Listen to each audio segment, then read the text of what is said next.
Good morning, everybody. You are tuned to Computers 2K now on the Nissan Communications Network. I'm Anon, your host for the next couple of hours, along with Nick. Hello. Howdy. And Spence is here. And Nick's cat too. Yeah. She's also here. She's here. She's tormenting your soul. That's fun. Our number is 919-518-9773, Computers 2K Voice on Skype. And today's show is made possible by vMix Software, dudeinit.com, and is sponsored by Tom Sinclair of Live Streaming Gear. Also made possible by Oxygen. Oxygen. Yes. Without which we couldn't have the show.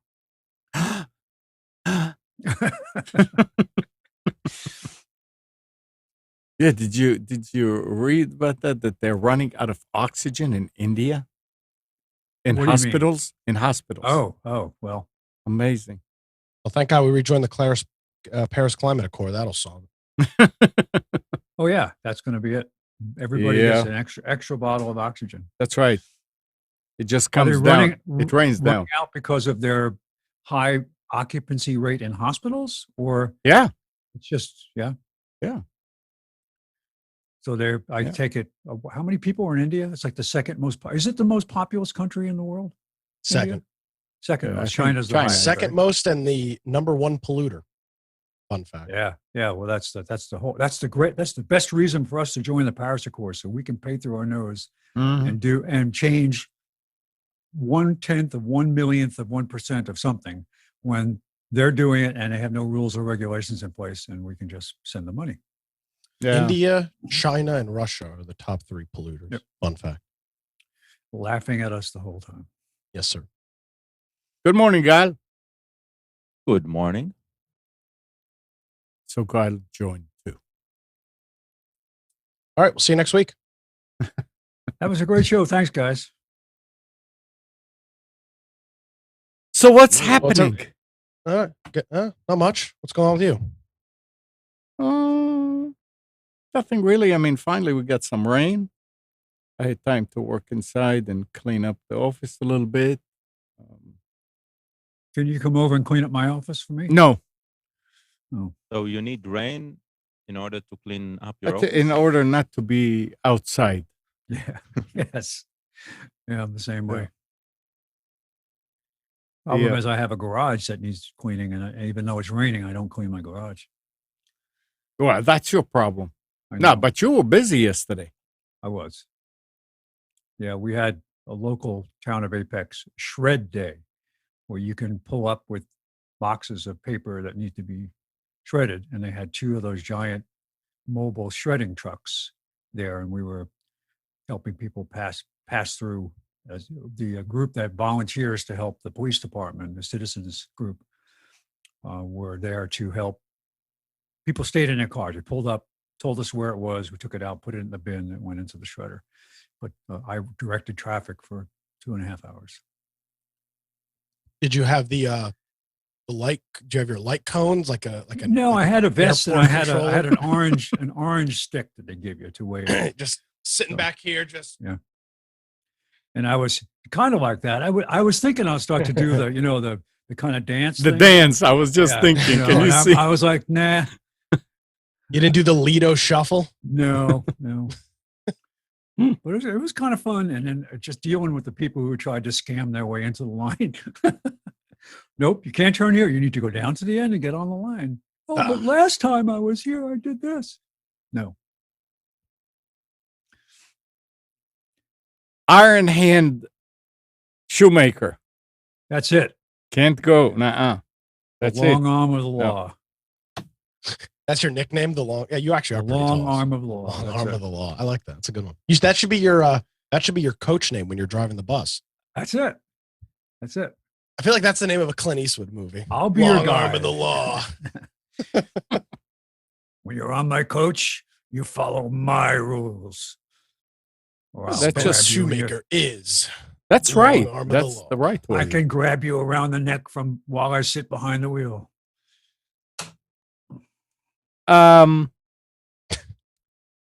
Fighting petty crime like stealing gum from gas stations. And You dropped a wrapper on the BS floor. like yeah, fighting just really awful crimes. I like this is a good Amnon. Can we get a production crew to make this happen? A new reality show. No. We could do it, but It's a- no a crew, Hulu but we can. exclusive.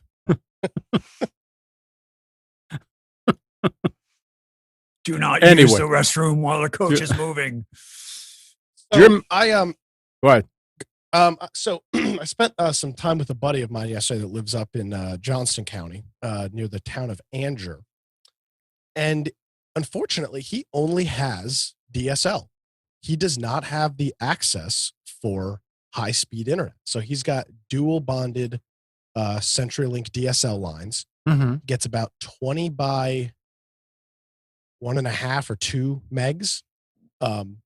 And he is expecting his Starlink shipment sometime this week or next.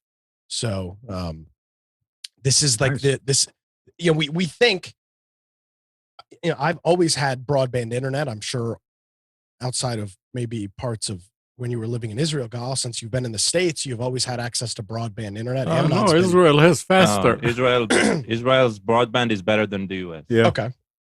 Amnon started the internet. Fun fact: he's the grandfather of the internet. So we've all always had broadband. Yeah. It wasn't that Al Gore? Well, Oh, he Al Gore's invented credit it. for Amnon- He invented I made it Amnon actually happen. Set it up. So you don't realize it, but I mean, this guy lives 35 minutes south of Raleigh. I mean, he doesn't live like in the middle of nowhere, Right. But he does not have access to high-speed internet. I know people that Come live on, in 20 is Carborough. good. Carborough who don't have they're right. They have DSL, and there's no broadband. They can't get Verizon broadband. That and they're not very far outside of town. So Carborough. there is spectrum available at his location, but because his house is off of the road, they will want not. about $25,000 or $35,000 to Mhm. trench back Oh, it's worth it. cabling. It's worth it. Which I mean, you might as well take out a second mortgage on your house to Right. to pay for that. So it is interesting to see that, you think of Starlink and I think, well, I mean, who cares? Like, I mean, it doesn't really, like, I could care less. I have high speed, reliable internet, but there's still a lot of people that don't. Again, this guy doesn't live completely in the boonies. Like, he's got neighbors. He lives on a paved Johnston County road and just does not have access to broadband internet. And I think it's interesting to remind yourself. It's interesting to see that and have to be the reminder that there is still an issue here that needs to be talked about. And Sure. yet, Amnon, remember when I called you on Skype? Yeah. And I was driving through the middle of New Mexico, And it Like- was great. 20 miles between the town. I mean, literally in the middle of nowhere. And I'm talking to Amnon. He says, "Where are you?" I said, "I'm driving in a car." "Where?" I said, "New Mexico." "Where?" And I turn the camera and I show him like the desert. And that's it. There's nothing there. And we had fast two-way connection. But Nick, how much is he paying for the dual? Do you know? I believe it's $60 a month, $30 for each line. So he's going to pay the $99. He will happily pay the $99. Yeah.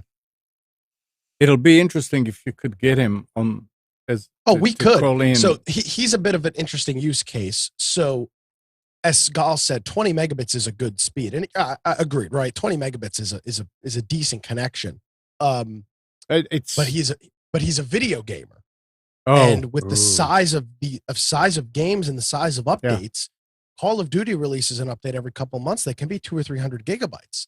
So that needs to run all day and all night at 20 megabits saturated. And that upload speed makes it so that he can't stream on Twitch. Uploading things to YouTube is, Right. practically not The upload feasible. speed is terrible. And also, he has 2 teenage daughters and a wife. So 20 by 2 in a house with kids trying to watch YouTube videos while he's trying to play Call of Duty with us.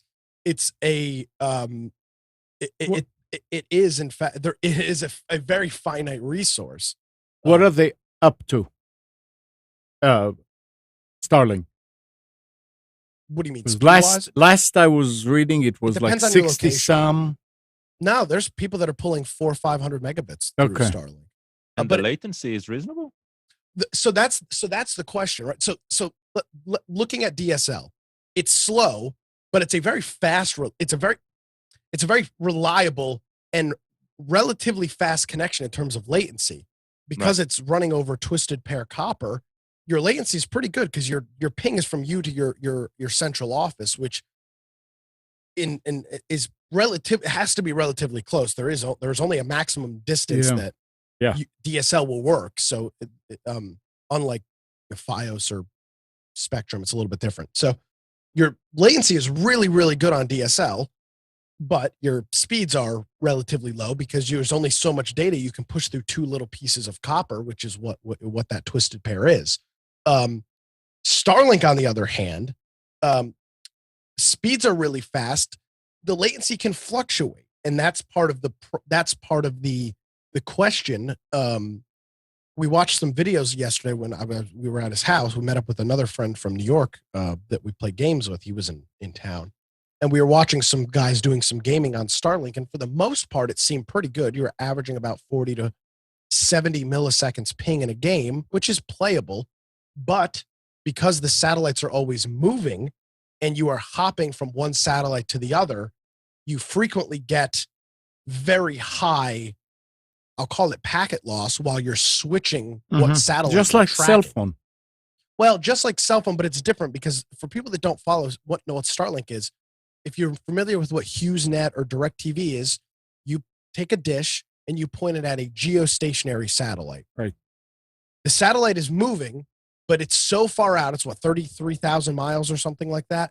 It, for all intents and purposes, rotates at the same clip as the Earth. So it is, for all intents and purposes, geostationary because it's moving at the exact same point as the Earth. It stays exactly in the same spot overhead. Exactly. There's very little drift in it. Starlink, on the other hand, they're doing something different. They are putting satellites at 300 or 400 miles instead of 34,000. I believe they're from 400 miles to 5,000 miles is their range of satellites, which is relatively low orbit, which means it spins very quickly around Earth. So that would be like 1/8 the latency of going to a geosynchronous satellite. But it's at the maximum altitude. But it moves, so you can't see it, right? Because it's rotating around the Earth quicker than we're moving. So the way that the Starlink system works is it's actually a powered dish. You need to have it in a place, a roof, or in the middle of an area where it has full 360-degree view of the Earth, because it actually tracks a satellite and it will move. It pans and tilts to track a satellite depending on how it's moving. And there is handoff because these things are spinning so quickly around the Earth at 300 or 400 miles above the atmosphere that when you jump from one satellite to the other, when you're doing something like gaming, where packet loss and real-time latency is paramount, that's where you have some of those issues. Now, the Starlink does have a permit for like 45,000 satellites. I believe they're putting up 2,000 or 3,000 at a time, and I don't know exactly how many they have in orbit yet, but I guess at some point there will be so many in orbit that you'll never really have that drop off. So he's already paid for it. He's waiting for his shipment to come in. But yes, Amnon, once he gets it, he'll. I'm sure he'd be more than happy. Yeah, that to would come be on great and talk to because us. all we wonder- know about it right now is what we read and what we Yeah. hear. So- I mean, here is some real Yeah. information that would be very interesting. And there was Yeah. another thing he was telling me about that I wasn't familiar with. He said part of the speed and the latency has to do with the closest ground station to Starlink. So where they're actually doing the uplink to the satellites. And he said from where That he is, there's a ground station about 150 miles, which isn't terrible apparently. I don't know. And he doesn't either, but he said it's about 150 miles, and then there's one about 320 miles from him, where they're doing the uplink. So that's where they're taking the regular internet that they're getting from level 3 or from whoever and actually uplinking it to the satellites. And then they are, in fact, relaying it down and vice versa. So very Here's cool a- technology. Here's a view of one of the Starlink satellites actively tracking. It's at 10 times normal speed. But this is what to show you that it actually does follow. The further out that satellite is, the slower the speed of the, because it's further away, obviously the slower the speed of the dish tracking it. But it does it in real time, follows the satellite. How often? And then you can see it jump back there, and that's just where it's picking up the next one. It's handing off to the next one. That's not Starlink, though. Says it's a Starlink dish. That's what That's they're saying. definitely not Starlink. The No? Starlink dishes are flat. Maybe this and is. that's a one-way dish. If there's no transmitter on that, that's just a receive dish. Well, Wait, you know, maybe it's the this is same somebody concept. This is somebody who set up their own tracking device to track Starlink satellites. That's probably true. Yeah. Yes, absolutely. That's because they probably don't what have that their is. own kit yet. Yeah, that's what this is. That's what the video created. They actually showed a map of how they're tracking. I wonder, Nick, if he'll be able to link somehow the DSL connection to cover for the drops. So we were talking about that. We were talking about getting a dual WAN firewall or dual WAN router and hooking up the DSL.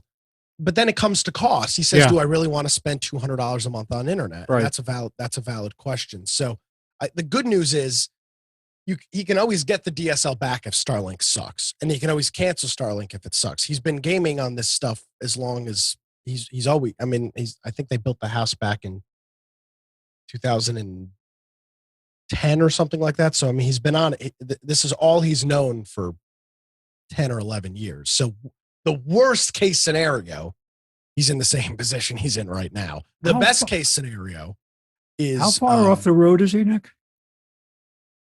He's pretty far off the road. He's probably a quarter mile off the road. Does he own Yes. the land right up to the road? Yes. I have an idea. If Ditch this witch doesn't work, They will Yeah. not go for you it. can build a shed. Yeah. And have internet delivered to the shed and set up a wireless link between the house, a directional antenna. We've talked about that. He can have my kit that I have. I have it's an old commercial 2-panel antenna bridge, wireless bridge that's good for 30 kilometers. He can have it. We've sitting in my talked attic. about that. The only problem that we've looked at he's looked at with that is it doesn't have a mailing address. It does not. It wouldn't. Oh. If you just put a shack on the side of the road. No, it's What on is his on property. his- Build a big mailbox. You know, it's Yeah. not. It's on his property. He can build an True. outbuilding. Yeah. So It's, So you there got to are- get power to it. That's the only problem. You got to have power. yeah, I'm excited for him to get it. I'm very curious how it'll work. And again, his use case is for people that are watching YouTube or streaming stuff off of Plex or Hulu or Amazon. Starlink system is going to be fantastic because those are very latency forgiving services. They buffer the content ahead of time. So if there's a blip while it's switching to another satellite, you'll never notice. It doesn't matter. It's going to work really good when they give us the mind control chips too. We'll never be out of touch with our mind exactly. control. So yeah, that's a cool thing. I've got a buddy of mine that we've got our fingers crossed that he will. Hey, he'll get you it. should ask him to kind of do a little documenting of it with some videos and then come on the show. Oh, he Also the- he would yeah. definitely do that. Yeah, that would No be questions great. about it. I'm wondering if he could. You said he does have neighbors. Yeah, but none of them have Spectrum either. I know, but I'm wondering if they all approach Spectrum and say, "Okay, here there are 6 of us. What will?" But he's looked into that though. But they're all separate. Okay. They're all on one main road, and they're all down a row. So Okay. the Spectrum is on the road. It's just it needs to be Okay. and they will not, because of course the simple solution here is to go rent a ditch witch, dig your own trench, and have Yeah. Spectrum come and lay it. But they won't do that. They have to do it. They will not lay it in. They have to do it. Yeah, Which so I I was get. saying if you could have them hand it off to that shack, dig your own trench. Exactly. So Put there are put an ways to do it. amplifier in and run it up to the house. So yeah, kind of a You cool could thing. you we're- could put in a solar if you needed power just to power the cable modem. You could just put in a little solar panel there and have a little rectifier system with batteries provide power. Either that or just tell them to move. Well, he's on about 14 acres, and he's got Nice. a bunch of horses and stuff. So the I wouldn't moving is move. not Yeah. I wouldn't move. Yeah, no, he loves where he is. Moving is not the approach. But this is the good, and cell service, of course, is pretty good out there. But you can't afford to. Well, first of all, the latency is too high, and you can't afford it. It's too expensive to have. I mean, all of the providers that offer the quote home internet plan, it's just too expensive. You're talking $160, $170 a month for internet, and it just can't justify. It's too much. Yeah. This is for hobby. This is not for career. So, there's a bit of a trade-off. How much did you say it costs him a month for his current connection? Only $60 a So- DSL line. Does he have enough pairs available? He could run another DSL line. He could, but then again, now you're talking $120 Yeah. for 40 by 3, which I mean is such a marginal Yeah. difference. It's not worth paying for. I was thinking if he has any neighbor on either side of the road that has Spectrum, then they can get together and he can set up a dish. I've At already their offered to house do all that. and- I've offered to do that for him. Yeah. What do you mean you offered to do that? We talked about this about a year ago. He doesn't want to deal with it. And you're on the fuzzy edge of There was liability for sharing uh, because theoretically it's in your terms and conditions that you won't share your connection. Sharing is caring. Sharing is caring.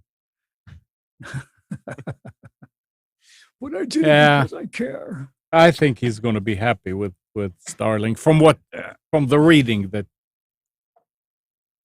information that's out there.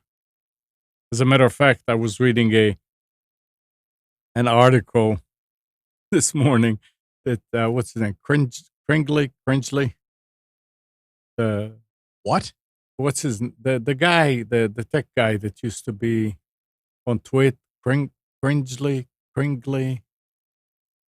something like that. I can't remember his name, but he's been a commentator about technology for years and years, and he's saying that Starlink is going to own the global ISP market when they So have we were all talking the, about that yesterday.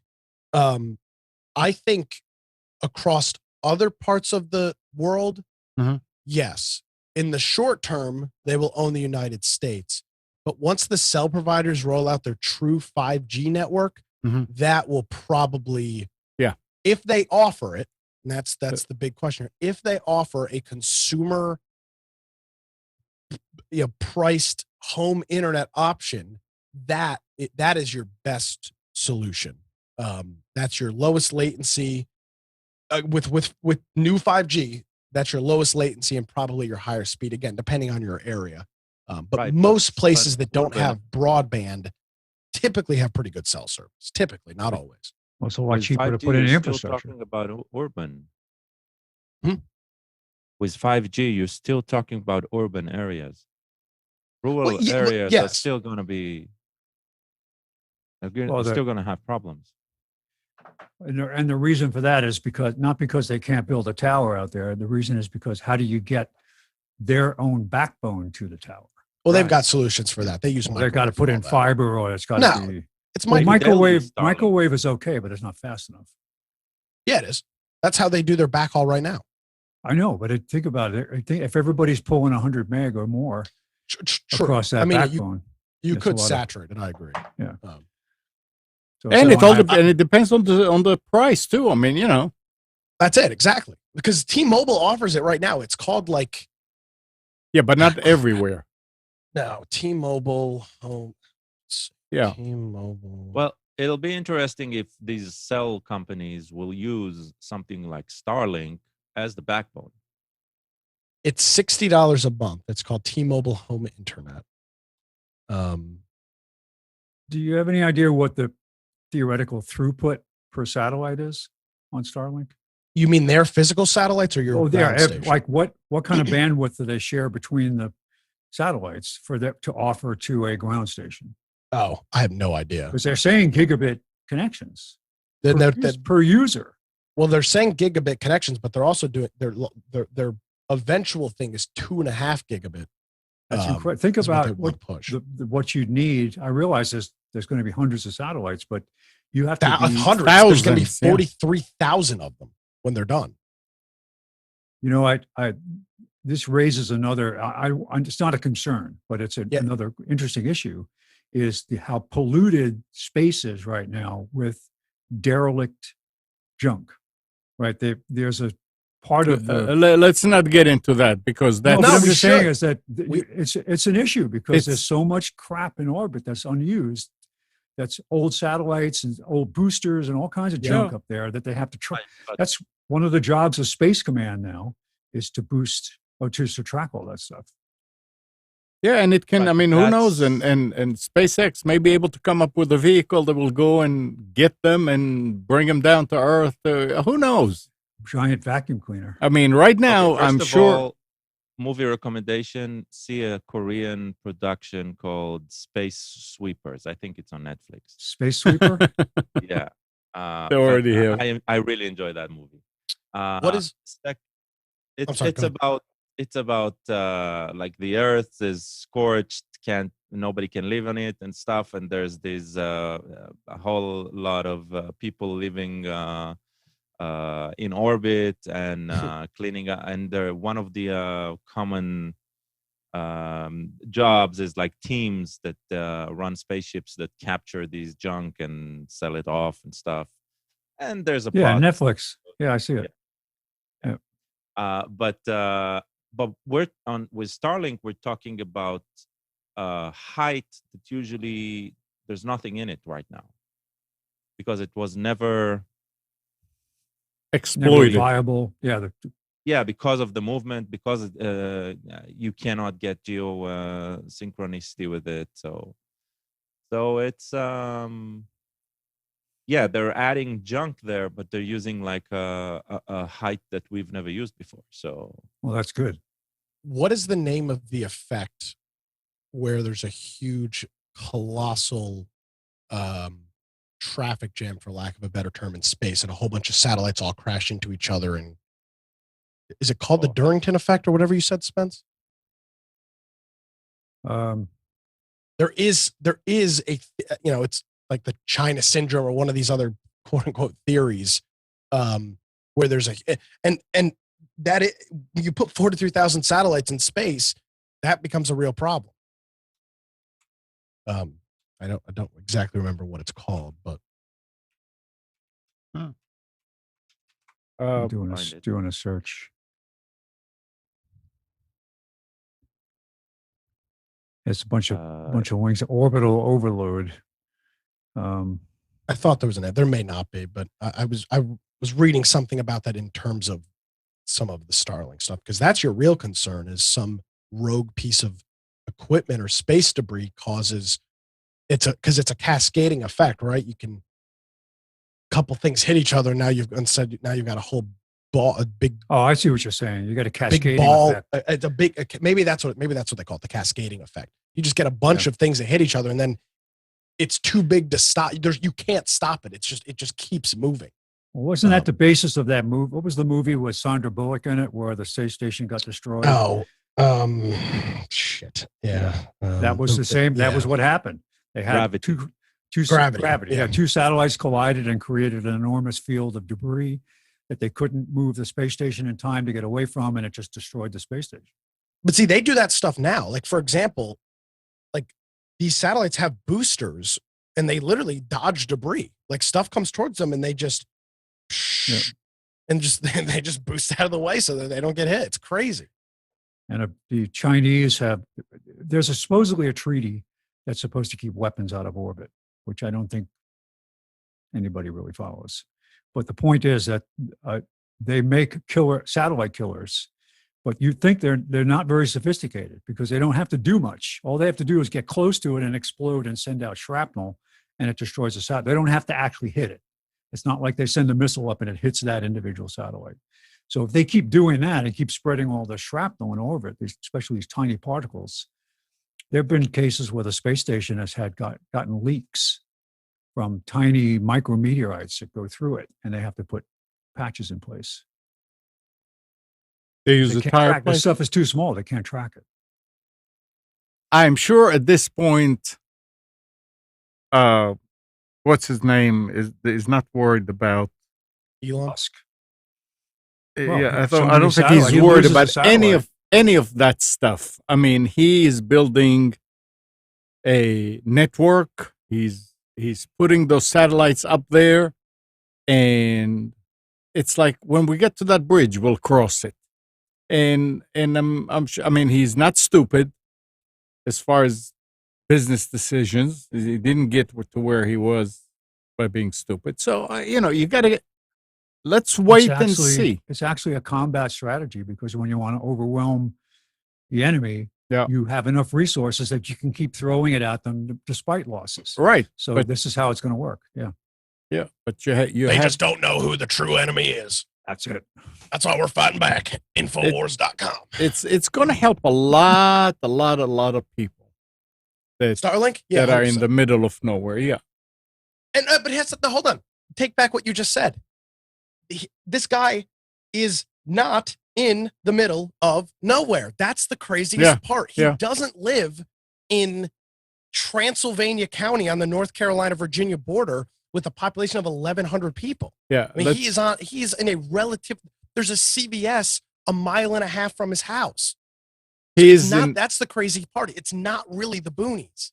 He's in broadband nowhere, middle of nowhere. Yeah. Yeah. I could get it. If you wanted to live out on, 300 acres in the middle of nowhere, well, you're going to get what you get. Yeah. But he lives in a relatively popular. I mean, Andrew is a pretty large city. There's a lot of population there. Lots of people that live and commute to Raleigh from Andrew. It's only about 35 minutes. So, I mean, there's subdivisions popping up all over the place. And the only reason he's suffering from this is because of economic decisions that were made by the providers. Yeah. I mean, because they want $30,000, which is ridiculous. It's ridiculous. I mean, it doesn't cost them $30,000 to. I mean, he doesn't live 20 miles off the road. I mean, you can. It's a day's work. It's a day's work. Yeah. He got power and he got phone, right? Oh, he's got city water, for Christ's sake. Okay. Aquanet. So that's the new technology. You send light waves through the pipes. This is an interesting discussion, because it takes us to all of the talk about dealing with internet as a utility. Yeah. Right. Those laws will make it so that ISPs, they don't have a choice, right? They must provide it. Or I'm getting it wrong. I haven't read exactly what their utility stuff would be, but I would hope so. I think that's why the price is what it is, to get around that, because they do offer it. It's just they'll pay if he'll write a check, they'll do it. Yeah, I mean, they can't be said that they're denying service. They're just making Yeah, it so but it's not a expensive you can't buy utility it. by law at this point, right? Yeah. So There were things that were done in the state, the rural internet connection bill or something that happened a number of years ago, where they were taking federal money to turn up small towns with fiber. It's been going on for 20 years, and they've made some progress, but it still doesn't reach out there enough. So well, it does have DSL, so maybe DSL maybe that covers it, because that was we all paid over the years an extra tax in our phone bills to cover rural connections. Mm. Just like we all pay now on our car registrations or in our sales tax is what they call the transit tax, a 0.5% tax in Wake County to cover municipal transit, even though you're not using it because you're driving a car. So It's interesting, even with DSL. I mean, what I'm thinking, when we got our AT&T DSL, I don't know how many years ago, it was, I think the speed was 45 by 3, or maybe 45 by 5. This was the fastest. And throughout the years, they kept on inching it up without any digging or doing anything outside, because the box is right across the street. yeah, you had a D-Slam right across the street. Yeah. And without changing anything there, they would say, okay, now we have available 50, and now it's 75. And at this point, it's 100. But it's central. But that's because they've upgraded their central office. They probably did something in the central office. Yeah. It's all about this. It's all. DSL is all about the CO. Yeah. But So the cards that are in the D-Slam and the actual remote box by Amnon, they had to upgrade that because it's new encoding technologies that let you do that too. Yeah, well, it's the multi-channel. For example, I didn't realize this, in New York City, Optimum, which is a provider, they have their internet service called Altice. They offer 900 megabits via coax. And that's because of the multi-pathing and the I was going to call it single sideband, but that's radio. The multi-pathing and the channeling that they're able. I mean, we all know what a piece of coax looks like, folks. Go pull it off the back of your TV. They can offer 900 megabits through that tiny little piece of copper in the middle. That's amazing. But it's coax because of has always been an amazing. As you technology. said, Spence, it's because of the encoding, the algorithm, the encoding, the multi-channel pathing that they can do on that.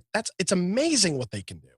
And they've also increased the capacity of fiber everywhere because of something called dense wavelength division multiplexing, where you have think of it as multiple colors. You have one link running 10 gig in green, and another link running 10 gig in yellow, and another one running 10 gig in red. But you have the to same have fiber.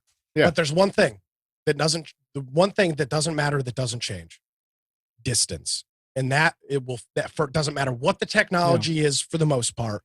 Copper, phone lines, fiber, doesn't matter. Distance, at the end of the day, distance is what it really comes down to. And that's what makes Starlink so amazing, is there is no central office. Your distance is, can you see the sky? Yeah. And if you can see the sky, you're good.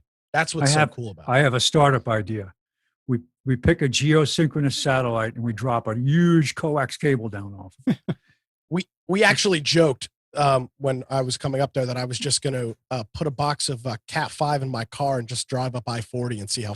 I told him I got all the way to Clinton before I ran out of cable. We're just going to re-terminate. We'll re-terminate it on the next trip. But yeah, it's distance. I mean, that Amnon, you live in a very populated area, Amnon. Right. So I'm not surprised that you can get that kind of speed via DSL, because the central office is. I would imagine the central office is probably right around the corner. No, the central office. We are right on the edge of DSL. As a matter of fact, in the beginning, they said they can't bring it to us, and they sent somebody out and they measured and this and that and the other, and say, yeah, we can do it. But you have active electronics right across the street from you. That's what makes a difference. Because if you were directly connected to the central office to your house with no amplifiers or no, that it wouldn't DSLAM came later on. I mean, we no, I had know it was DSL later on. I realize that. That's why the services improved. Yeah. Because they did a distributed network instead of a star pattern. But Arnie is bringing I up tried Oka. DSL in Cary, and it was a maximum of 3 Down? download. yeah, I mean, Wow. DSL is 1,800 yards from the central office. No, it's more than that. I don't Has think to- so. Yeah. No, think it's more than there's just about a mile between us and the central office Yeah. is on Jones Franklin and Oh, shit. Amnon's right. Yeah. 18,000 feet. yeah, 18,000, not 18,000. 1800. Yeah. You said 18,000. 1800. and I mean, remember, and again, that may be that you can go to 25 It depends on It's the quality by- of the twisted pair. by specs. That's what it Exactly. is. 100%. No, what Spence, there it is right there. How good is the phone? And the reason he has such good DSL is they only built the house like 10 years ago. This Mhm. isn't coax that the Bell system put in freaking, Yeah. 1928. I What mean, this was is the- relatively new copper. The old wiring Amnon was called quad, right? The original phone it was a 2-pair quad of original phone systems, which did not support data. It was only for analog voice. But I can't get DSL in my house, even though my neighbors have it, because the outside plant in my neighborhood is so bad that they tried to get me to get Uverse multiple times, and I signed up for it. And they came and said, we can't install it. Well, The cable that comes to your house is so bad that we can't even run it. it's not only that. There's another point with DSL that they can only have or utilize so many DSL feeds with a 50 pair cable. It's not like Yes. if you had 50 pairs, you can run 50 feeds. No, it's you have to take a pair here and a pair in another. Otherwise, they bleed on each other. Yeah, there's too So- much crosstalk. Yeah, so They're not it's shielded. that's another limit. So if everybody already has DSL in your neighborhood and they don't have, they can't do it. Now, yes, they can do it with new technology, obviously. Fiber to the DSLAM. No. With the same, I mean, look, they just pulled fiber here. There was So no fiber there before. This This they is were probably running something other than, I doubt they were running 50. Well, they might have been running 50 pair of cables. to the- well, no, they're running more than 50 because right next to it is the telephone closet, so to speak, for the neighborhood. And Yeah. when you when they opened it and you look inside, there Bunch of are punch rows and rows and rows of pairs. So no, punch down, good old punch downs. but they, good old punch downs, exactly. Ugh. And but who knows how many people have DSL? And that 100 megabits. Now think about it. How do you get 100 megabits to your router? With what kind of cable? Twisted Gigabit? pair. Coax. Ethernet. No, there's no coax. Well, how do you get 100 meg over what? Ethernet. What they have, Twisted pair. Yeah, twisted pair, right? Yeah. Well, Which is limited to Now- 300, now wait. which is limited to 100 meters. Our feed to the house goes with regular buried phone line, a pair. From that box, from that closet outside, under the street to a pedestal on the side of the driveway, and then goes underground all the way to the house, which is another 70, 80 yards. Feet, I'm sorry. No, yards, yeah. And then it connects to a Cat 5 to come into the house. So it's really kind of like a hodgepodge, but it works. Every time there's a physical connection, Yeah. every time there's a difference in impedance, every time there's a a twist in the cable that could affect the signaling, Mhm. degrades Yeah. the system. So it has to be real time tested to see if it'll work.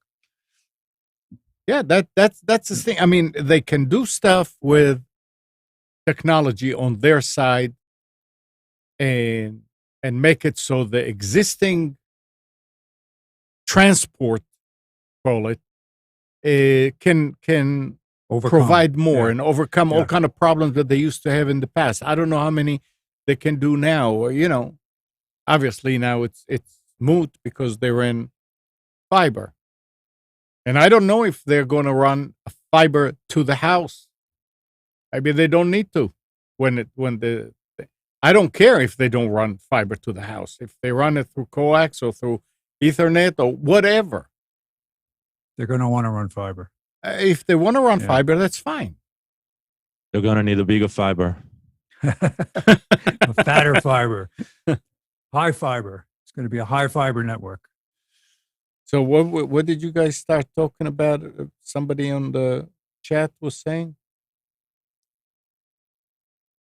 Well, first of all, Arnie mentioned we were looking for, I think, the term satellite clogging.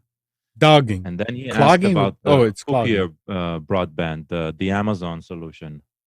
I don't know where they're standing right now. So Yeah. Mocha. I remember, Nick, remember something about Mocha with Andrew? Yeah, Mocha is what Fios uses for their cable TV service. Okay. So does AT&T. They use Mocha as well.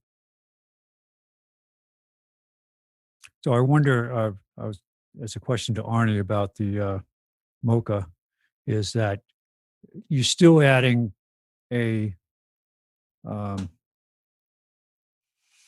do they call it? Used to be when you had fiber optics, you always had the copper to fiber delay because you had your physical copper signals on either end, and then the fiber is in the middle when you had what you called, I forget what the terminology, what the exact name was, but where you had to transition between, or an encoding delay. Like in telephony, when you had analog lines and digital lines, you always had that signaling transition delay that you had to account for. But it's so fast now. But Mocha, yeah, the Ethernet over coax, it's a great idea.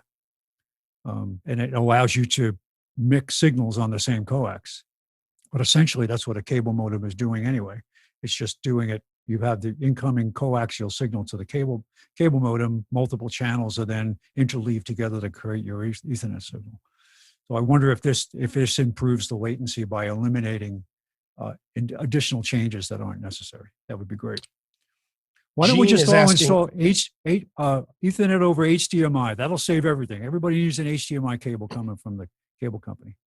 Yeah, and they'll use those expensive Best Buy monster cables. That's that it. Are, That's it. It's going to be great. $45 for 6 inches. Oh, that's cheap. That's cheap. Gene is asking in gold chat, plated. hey, there's nothing wrong with gold, especially when it's especially when it's gold spray painted, and the gold you can rub it off with your fingernail. Gene asks Nick, what would be a good gaming laptop for my grandson? I asked him what his price range was, and he said price really isn't an object. I would look, so there's everybody's making gaming laptops. The ones that I've seen, the ones that I've looked at purchasing, and I haven't pulled the trigger because I don't really need one, is the Razer Blade. They make the Razer Blade 15.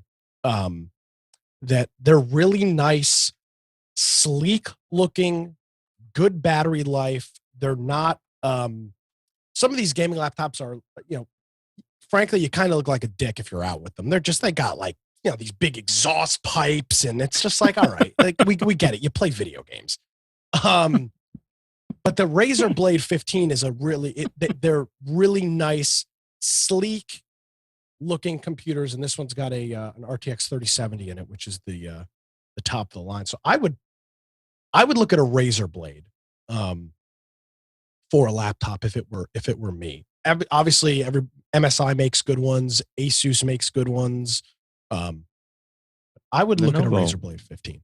Lenovo makes some good ones, but if I had to buy if you gave me $2,000 and said find a gaming laptop tomorrow, I would I would probably look at a Razer Blade 15. I've read a lot of really good things about these Razer laptops. So there you go. Yeah. I don't know about the 3000 series, the newest ones with these, because they're really, frankly, people just aren't buying them yet. But the Razer 2019, 2020, Razer Blade 2019 or Razer Blade 2020 were really, really good computers. Yeah, So- looking at the website, interesting. I mean, I don't know what Costco is selling right now, but they're usually selling a good option. So check that as well. Supply is always going to be your surprise. real problem. I mean, there's That's no why I'm supply saying on go to anything. Costco, because Costco sells whatever is on, right? It's Yeah. on in stock right now. So you go to the warehouse and check that. But yeah, I've been looking at the desktop, and I can tell you it's a painful process. Trying to find. I've since supply of the video cards are just non-existent. I'm just looking at buying a pre-built machine. Yeah. And Alienware makes a decent one, but it still costs $3,000 to get something that used to cost about 2,400 pre-shortage. Well, I'm glad we had this conversation this morning about phone lines. Amnon, did you know today is National Telephone Day? No. It is. So there we go. It all rounded home with DSL. National Telephone Day. They have a day for everything, don't they? Do. Yeah. Today's the day. So thank you to all the telephone operators. Thank you to all of the switchboard operators that get our calls. Thank you to AT&T and their long line system that carry 80% of long distance calls across the country. We trust AT&T and the Bell system. Spence, are you ready for special? Spence is gone. Spence is gone. Spence is gone. Jeez. You were talking about laptop. Yeah. Last week on the special, there was a Lenovo 17-inch i3, whatever. And my friend John needed to get a new laptop. And he wanted something with a bigger screen. I said, here, this is the one. So he went there. Oh, we don't have it. And none of the stores around here or anywhere, even the warehouse, don't have any of these. So how long will it take? Oh, it may take a week. It may take 6 months. We don't know. And all they had was a 15.6 screen. And he didn't want that. So he said, I'll wait. So I said, call around and find out. This was $440 on sale at Office Depot. So he called around, and at Best Buy, he found an i5 with the same specs, but an i5 for $530, I believe. 520, 519. And they had it. So he went ahead online and he ordered it, got it the next day, yesterday morning. Which remind me, I need to call John. But it's amazing. Here you put stuff for sale and you don't have it. Oh, this is old. Come on. You can't be serious about that. This has always been the scam. Well, Staples. Oh, cheap laptops. Yeah. Each store has 2 of them in stock. I mean, this is the oldest scam in the book. Yeah, but during these days when people don't want to go out and get exposed and go to store and all that, you try to do it by phone, and he said the person just brushed him off the phone. Said, no, we don't have it. No. Huh. It's a little bit. It's a problem. So fast. I mean, this is nice. That and where do you get those razors? You buy them from them. Oh. You buy it from them. That's actually nice. Yeah. Yep. All right. Do you remember that we were talking about Google trying to do away with something to replace third-party cookies? They Vaguely. call it FLOC, FLOC. What'd you call me? So this was about a month or more. Now the article goes, Google is all alone with its proposed advertising technology, FLOC, to replace third-party cookies. Every major browser that uses the open source Chromium project has declined to use it. And it's unclear what that will mean for the future of advertising on the web. Firefox, Safari, Microsoft Edge, Vivaldi, and Brave have said they are not implementing Google FLOC into their browser. Sounds like, hey, Google, no, thank you. I don't know. I can't remember what they said it would do to the advertising.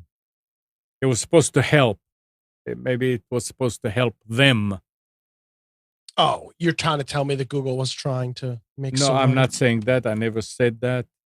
Good, because if you had, I would have had to vehemently disagree with you, because I would never think Google would do something never without think- my No. best interests in mind. Yeah, right. And as I said the word, there goes my Android phone with its assistant opening. Hey, Spencer, you ready for very much. specials? Spence, Yeah, just had to unmute. Sorry. Oh. you ready for I'm ready. specials? Well, let me see. Let me get to the large screen here. Let me make it big enough to read.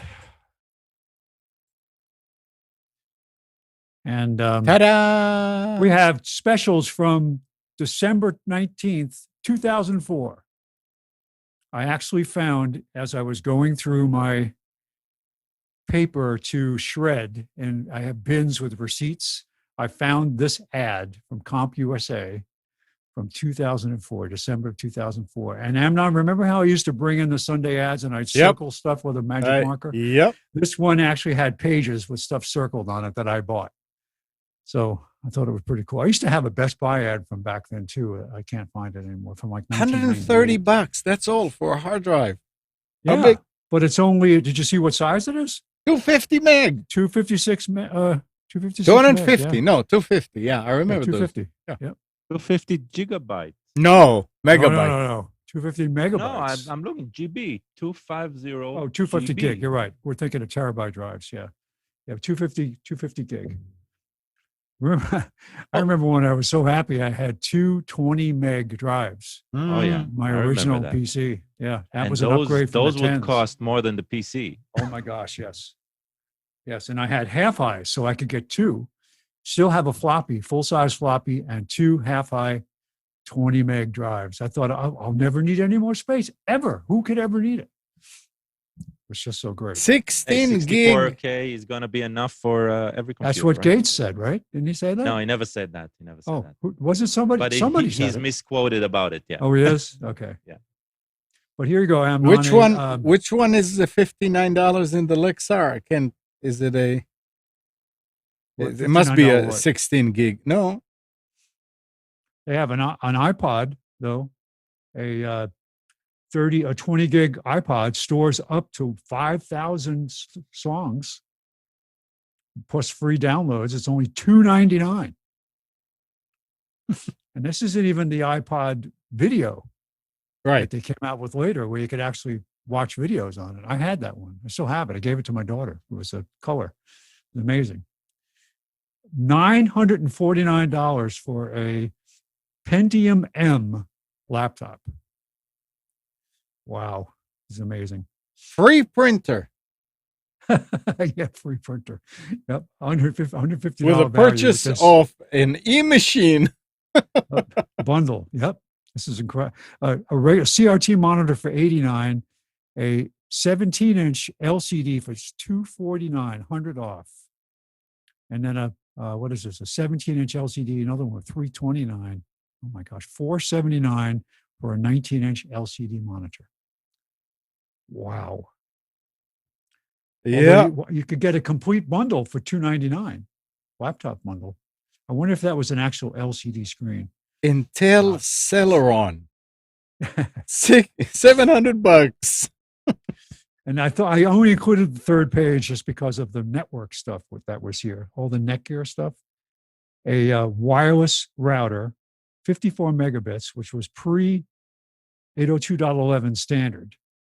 I think it's what became the G standard later.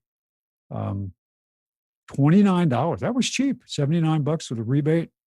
It's $50 off. And then the PCMCIA networking cards. I've got a few of those. I still have some. Yeah. And the PCI 802.11G, yeah, was 54 became G. That's right. And then finally a 100 megabit wireless router, Super G. Wow, amazing. Laptop. The PCI MC card. That's a PCI. fast. PCI. I still have some of these. I used to use these. I had wireless survey tools. So I had a dual card, an A and a B networking card frequency. So you can go out and do a wireless survey of a building, do a heat map. Yeah. Talk about a dead interface. Yes. That doesn't. Presario notebooks. Oh, I remember that name. Presario. Compact HP. I had a Toshiba satellite. Oh, so they laptop. sold crap back then? Oh, yeah. Yeah. Yeah, like the Sony Vios were not considered the best either back then. Yeah. Amazing. Toshiba at the time was a good brand. I had a lot of work PCs that were Toshiba. Yeah, they made the best laptops. Satellites, yep. And they made a hardened one too, which was nice. That you could, was armored for worksite stuff. That was really good. All right, so now let's get back to April 24th, 2021. And we've got all three of our typical vendors actually lined up pretty good today and made it easier to find stuff. And ISO, if you're wondering, is not a standard. It's in-store only. These things that are in-store only are labeled. So if you have to go to the store to buy it, which means quantities are limited, they're not going to have them for order, which is they're getting into the good old days of draw ads again, get you in the store, right? Okay, Lenovo Flex 2-in-1 laptop with an i5 is $629, which is $140 off. Got a Lenovo iZero Center 5 desktop with i5 in it for $449, which is $50 off. And an Asus Expert Center i5 for $549, which is $100 off. And then we've got a HP 27-inch curved monitor for $219.99, which is $60 off. And then the AverMedia, which is I would say is a pretty good mid brand. I wouldn't say that it's up there necessarily with the high-end Logitech stuff, but they do have some good stuff. I've installed several of these. This is the live streamer, 2 megapixel, full color, 1080p. It's $52.99, which is $27 off. And the 4th generation Echo Dots apparently come with two versions. One is the one without the built-in clock, and I think the difference in price is $10 when it's on sale. But the other one is also available on sale for I think it's $29. But if you want the one that's got the built-in clock, it's $39. So it grew. Off. It became bigger. It became bigger. It's a balloon. Yeah. You just add more pressure to it. It gets bigger. So it's nice. I still don't have anything like this. Well, I shouldn't say that. I do have my phone in my bedroom sometimes at night. I don't always charge it in my bedroom. But a device that's capable of eavesdropping on me. We've got a Seagate 5 terabyte one-touch external USB hard drive for $127.99. That's $7 off. We've got there are actually two offers for the Amazon Blink outdoor wireless camera. They have the 3-camera system and the 2-camera system. I'm showing the 3 here, which is $179.70 off, and they have the 2-camera for $129. I don't know how much that one's off, maybe 20 or 30 bucks. But if you're interested in an Amazon Blink wireless system, got Linksys MaxStream AC 1900 dual band wireless. They also have a tri-band if you're interested in that on sale. Same brand, Linksys MaxStream. But this is $119, which is 40 off. Brother printers are out there, not a lot of them, and haven't been on sale. But this is still, if you're looking for a good high duty cycle laser printer for your desktop that's wireless and duplex, this is a good model, L2370 DW. It's $129, which is just the standard price, but worth it if you need a good laser printer. There's lots of brands out there to choose from, and I would always, if I had a choice, pick Brother and get one of the high capacity toner cartridges, and you're all set. They've got the Epson Rapid Receipt wireless portable document scanner. This is automatic duplex, I believe, for $199.99. That's 60 bucks off. And what I like about this, and reading about the ratings of this, I have the another version of this, which is not designed necessarily for receipts, is the software that automatically crops and saves the receipts for you, which is nice. You can do it with other methods too, but it's nice to have software that's designed to work for this specific scanner. And finally, we've got the Epson EcoTank wireless color inkjet all-in-one for $199. This would be considered a business class machine, plus the way they run their, this is the kind that has an ink tank and not a print head. It's got print heads that are fixed on the carrier, excuse me, and then lines that go to the ink tanks themselves. And I did this with I want to say it was a Brother printer. I don't remember what it was. And as long as you use it a lot, it works great. But if you don't use it much, you need to remember to leave it turned on so it can go through its head cleaning process on a regular basis and keep the ink lines primed. Mm-hmm. But it's nice to have. I don't remember what it was. I think it might have been a Brother printer, inkjet printer that had the 4 ink tanks that you could refill yourself. Very easy to pop out the tank. To pop out the print head and refill was a different thing. So as long as you kept it primed and kept doing a test print every so often, it works great. So this is $199, which is 50 off. Okay, from Staples, we go to Office Business, Office Max, and we've got an HP 15.6-inch Ryzen 7. This is Ryzen Day here at Office Depot. 16 gig of memory, 256 solid state drive. This is $599, which is 70 off. They've got a HP 15.6-inch Ryzen 3, 1 terabyte spinning drive, 8 gig of memory for $419, which is 20 bucks off. Not a big sale, but a good entry-level laptop.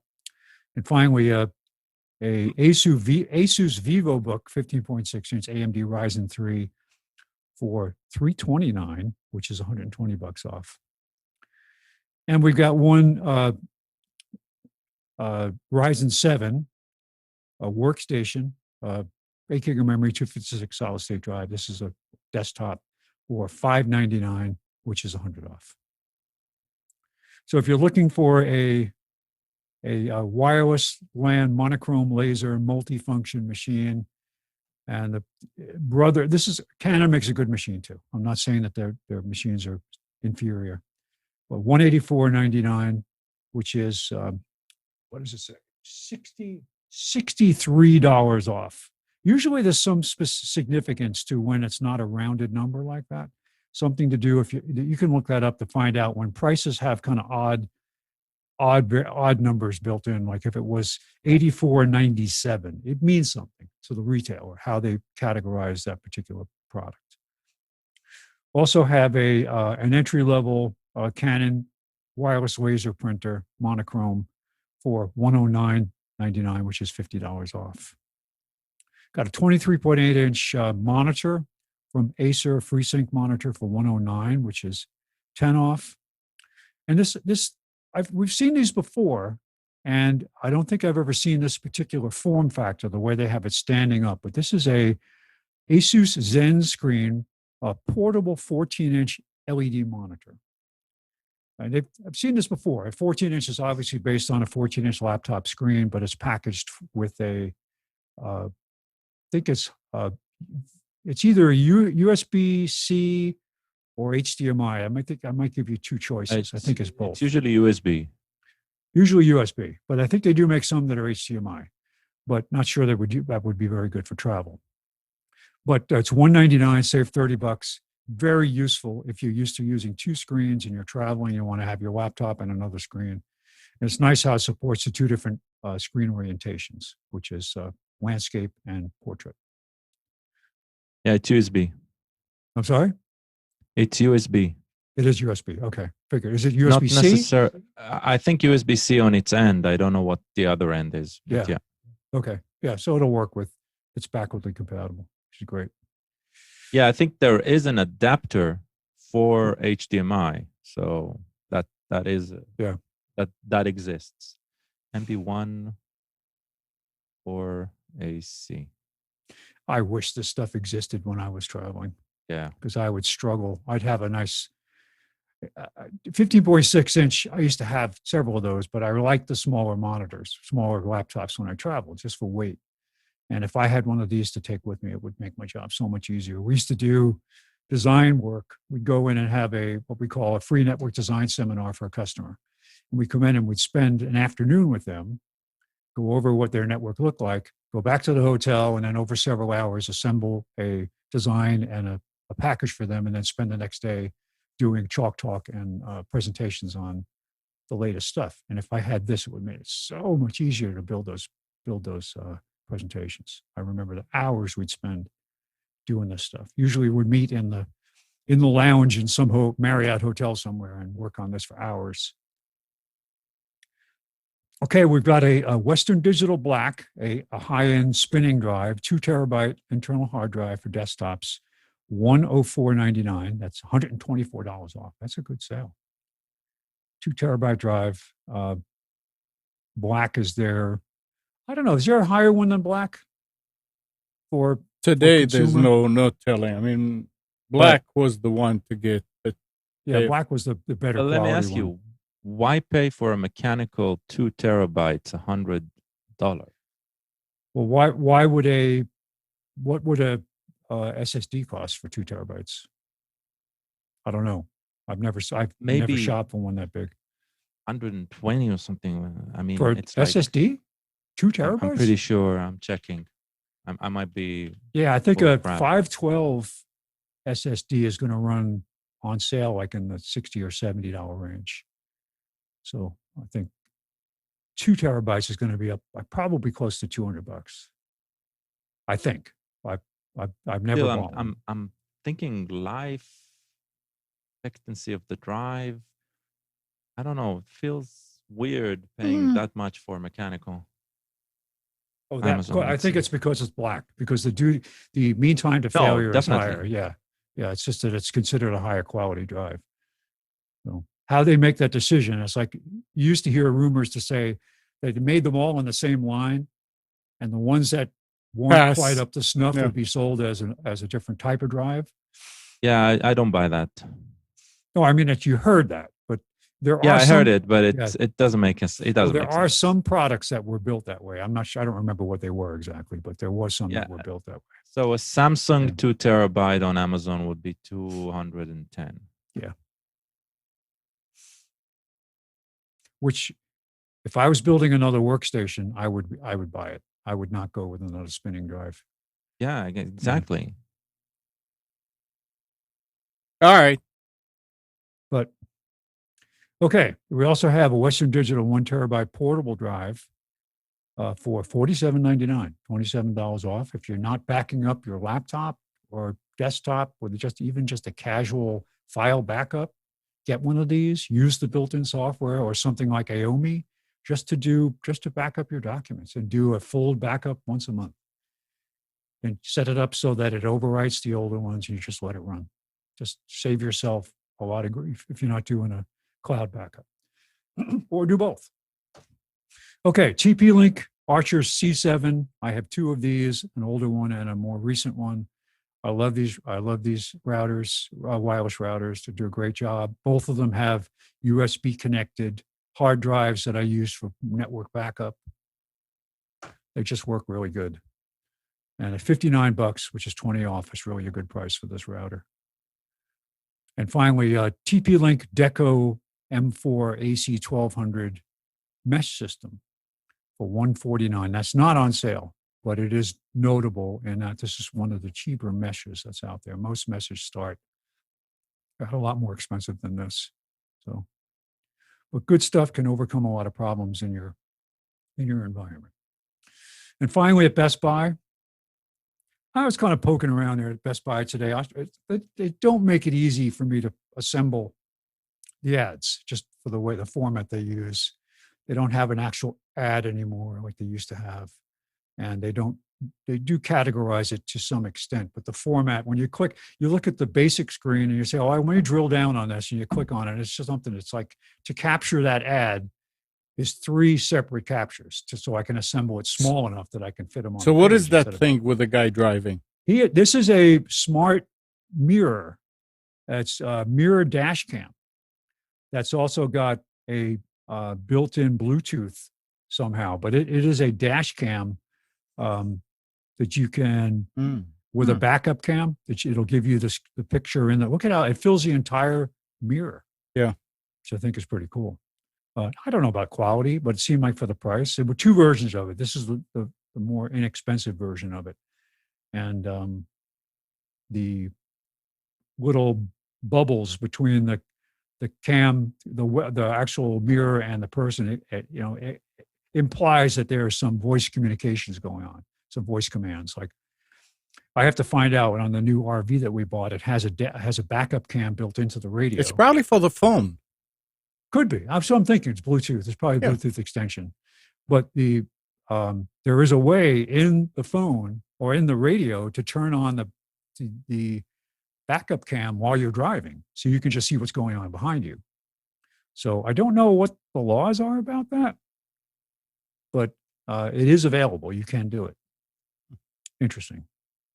All right. So they've got an HP 2-in-1 14-inch touchscreen Chromebook, i3 for $249, which is $200 off the reg. Can you imagine spending $629 on a Chromebook?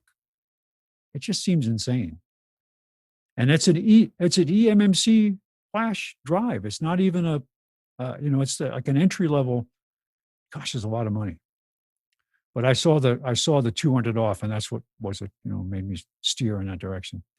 They got a Lenovo IdeaPad 3 17-inch Core i5 for $529. That's $100 off. My aunt has this same laptop, and I just did some work for her when I was down in Florida, and it's a really nice laptop. The only thing that was missing from this was that it didn't have a lot of USB ports. I had one USB-C, which was not a charging port, and 2 USB 3s. And I actually had her order a USB 3 docking station, which solved her problem. She liked to have a bunch of flash drives. While you stepped out before the specials, I was telling people that John went to buy one of last week. There was a Lenovo 17-inch in Home Depot, and they didn't have it. And he, looking around, I told him to look. He ended up buying this one. You did? Oh, good. Yeah. Did you like it? Yeah, he got it yesterday. So. Oh, okay. So the jury's still out. And we've got a LG 24-inch LED monitor for $129, which is $70 off. And then they've got the Roku streaming stick for $34.99, which is $15 off the regular price. I'm still, now that I have all Amazon Fire Sticks controlling, I do still have a Roku, which I use because I've been lazy and haven't set up the Hulu on it yet on my Amazon stick. I have it still on Roku, and I just leave it there, so I switch to it. But I don't know whether I still don't know if I'm a fan of streaming sticks necessarily. But because I don't know that, can they build in the same processor capacity and memory capacity easily? Stuff that's smaller usually costs more to to do the integration, but they work good. I mean, Amazon, I have the latest non 4K Amazon Fire Sticks, and they seem to work good. Although every once in a while I have to reset them, and I haven't figured out why. Mm-hmm. Oh, I'll talk about that in a second when we're done. I built a way to reset my entire AV infrastructure, internet infrastructure with a single click. I put in I'll just say I put in a smart plug. I took everything. I took. Let's talk about it after you All finish. right, when I'm done. But yeah, SanDisk, 32 gig, micro SD card for $10.99, which is 7 off, and finally a desk. If you need a inkjet printer, an HP DeskJet 4155E wireless all-in-one.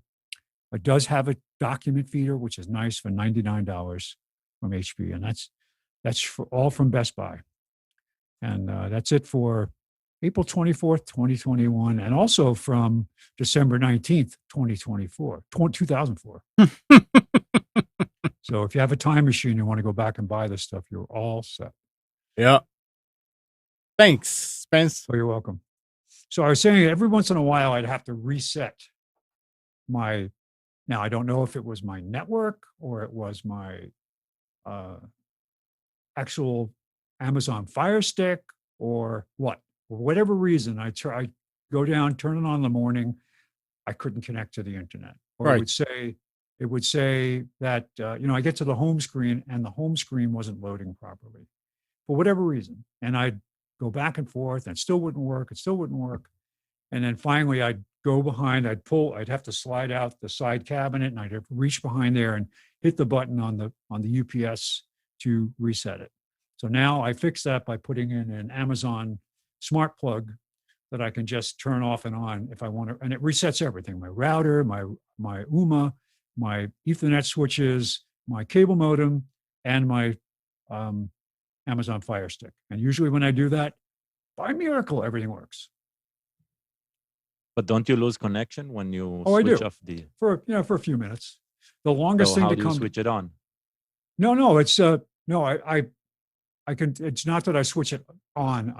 That's true. I have to wait until the network comes up. It'll come up. The network will. How did I do it last night? You're right. I still have to press the button to turn it back on. That's a good point, Gal. I didn't think of that when I did it. I did that last night, and I realized it only saves me one step. I can turn it off easy now, but I can't turn it on again without having the.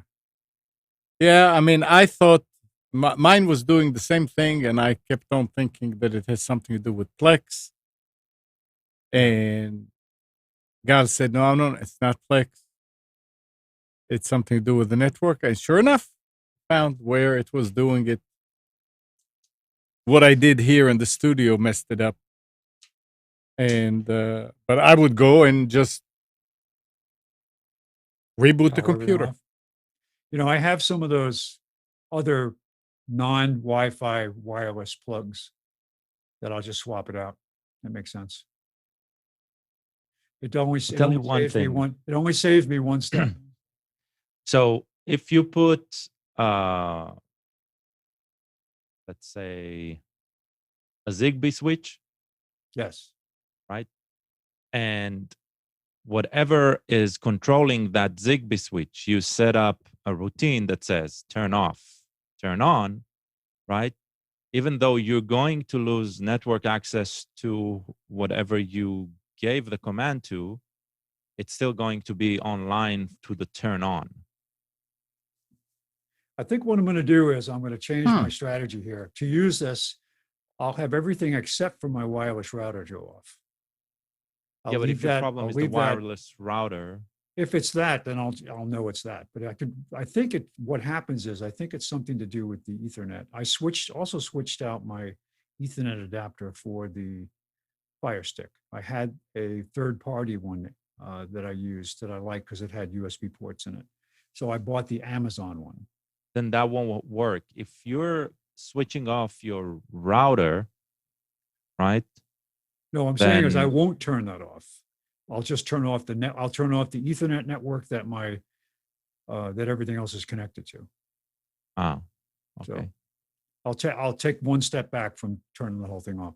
Yeah, I didn't think that through all the way. And if it's still not working, if it's still messing up, then what? Buy a new setup. Buy a new what? Everything. Buy everything new.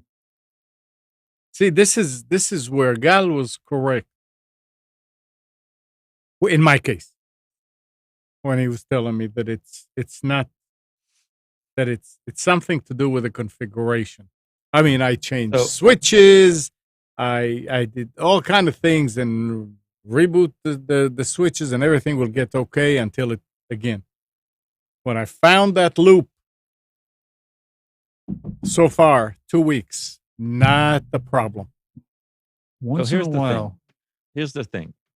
It's something to do with the way we've been training ourselves on troubleshooting.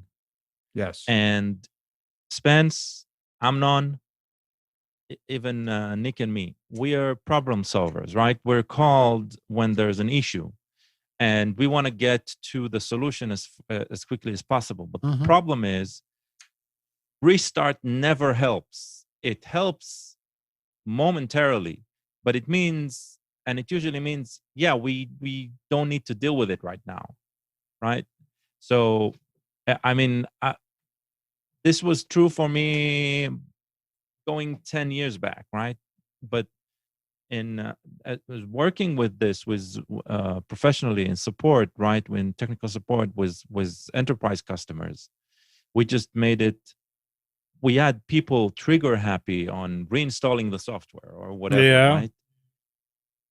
Yeah, that works, but that means you do not know what broke, and you do not know when it will come back again, right? And that's why I'm telling Amnon, don't be trigger happy on the restart. Let's figure this out. There's an effort to it.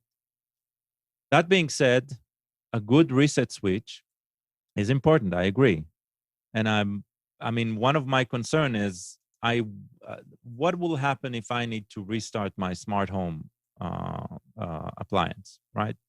The PC that's running the smart home. Once that is down, how do I control it to go up again, right? If I need to switch it off and switch it on remotely, yeah. Well, at least without trying to squeeze behind the desk. Yeah. Okay. And yeah, a mixture of the network types. That's my solution. So my smart home device is actually hooked up to a plug that is Wi-Fi accessible, but also Zigbee. No, not Zigbee. That's the smart home one. Okay. Smart home, it's connected to a Wi-Fi plug. The rest of the system is connected to Zigbee, actually Z-Wave. And I can, as long as I have access to the smart home, right, I can tell it to reset the entire system without losing power for the smart home. And I'll wait until everything comes back. That goes on the Z-Wave one, because once it's down, it can't send. If it was a Wi-Fi, it couldn't send switch on. And the Z-Wave one is on a Shelly plug, it's called, and that's accessible via Wi-Fi, not through any hub, not internal directly. IP, right? So as long as I have network, I can reset the smart home that way. Thankfully, never needed to use any of these, right? Because if something doesn't work, yes, my wife gets she gets mad at me at why things are so complicated and why are you wasting so much time on it. But that's when I dive in until I figure it out, and come 2 a.m., everything works again. I've had multiple experiences with Ethernet switches having to be reset for some unknown reason.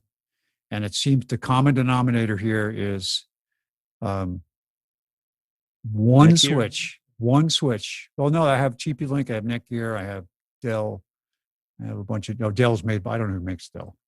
I have a couple of small little Dell ones. But the point is that at some point that switch has to be reset. And if I can, and I've got it down to where I know which switch it is.